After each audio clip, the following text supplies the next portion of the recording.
Salut, nous voici pour notre méditation du jour, aujourd'hui basée sur Matthieu chapitre 20, versets 1 à 16. Voici en effet à quoi ressemble le royaume des cieux. Un maître des maisons sortit tôt le matin afin d'embaucher des ouvriers pour sa vigne.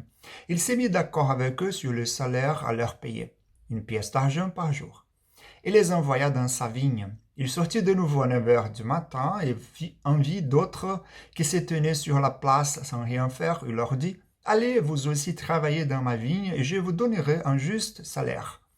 Et ils y allèrent. Le maître des maisons sortit encore à midi, puis à 3 heures de l'après-midi, et fit de même. Enfin, vers 5 heures du soir, il sortit et trouva d'autres hommes qui se tenaient là-bas. Il leur demanda: Pourquoi restez-vous ici tous les jours sans rien faire? Parce que personne ne nous a engagés, répondirent-ils. Il leur dit: Eh bien, allez vous aussi travailler dans ma vigne. Quand vint le soir, le maître de la vigne dit à son contremaître: Appelle les ouvriers et paye à chacun son salaire. Tu commenceras par les derniers engagés et tu termineras par les premiers engagés. Ceux qui s'étaient mis au travail à 5 heures du soir vinrent et reçurent chacun 1 pièce d'argent.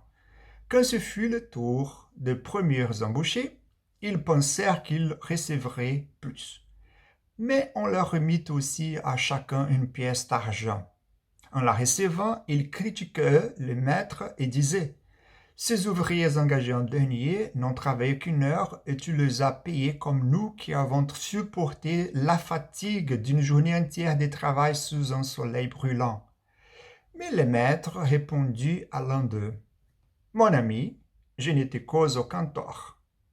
N'as-tu pas convenu avec moi de travailler pour 1 pièce d'argent par jour? Prends donc ton salaire et va-t'en. Je veux donner à ce dernier embauché autant qu'à toi. N'ai-je pas le droit de faire ce que je veux de mon argent? Ou bien es-tu jaloux parce que je suis bon? Ainsi ajouta Jésus: Ceux qui sont le dernier seront le premier, et ceux qui sont le premier seront le dernier. Les paraboles de Jésus sont des histoires imaginatives, mais elles se rapportent à la vie réelle. Ce sont des jardins imaginaires, mais ils contiennent de vrais crapauds qui sont souvent nous. Il faut faire attention au contexte que Matthieu donne pour cette parabole. L'histoire qui la précède, au chapitre 19, versets 16 à 22, parle d'un jeune homme riche qui finit par ne pas suivre Jésus à cause de son amour pour ses biens. Face à l'étonnement des disciples, Jésus leur promet des récompenses pour avoir tout renoncé pour le suivre, au verset 23 à 30.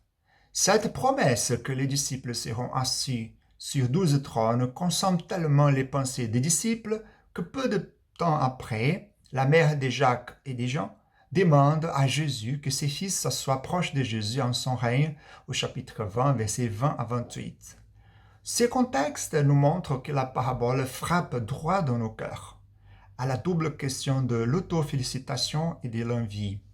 Lorsque le jeune homme riche s'en va les mains vides, mais que les disciples reçoivent les promesses d'être des dirigeants, il était impossible pour les disciples de ne pas se féliciter et de se fier un peu de leur sage accomplissement, de leur choix de suivre Jésus. Dans la parabole, Jésus leur rappelle que tout ce qu'ils ont vient de Dieu, que toute leur bénédiction vient de la générosité de Dieu, pas de leur propre fait. Les disciples ne sont pas mieux que les jeunes hommes riches. En même temps, Jésus touche directement nos cœurs, sujets à l'envie. Jésus met ses disciples au défi de ne pas regarder ce que les autres ont et de devenir amers et jaloux. La rivalité est destructrice de l'âme parce que toute la vie est un don de Dieu. Ainsi, cette parabole donne une vision de la grâce généreuse de Dieu envers nous et envers les autres. La vie se trouve lorsque nous fixons nos yeux non horizontalement sur ce que les autres ont, mais verticalement sur la générosité du propriétaire terrien de toute la terre, le roi Jésus, qui nous appelle amis et qui donne sagement et généreusement. Que Dieu vous bénisse.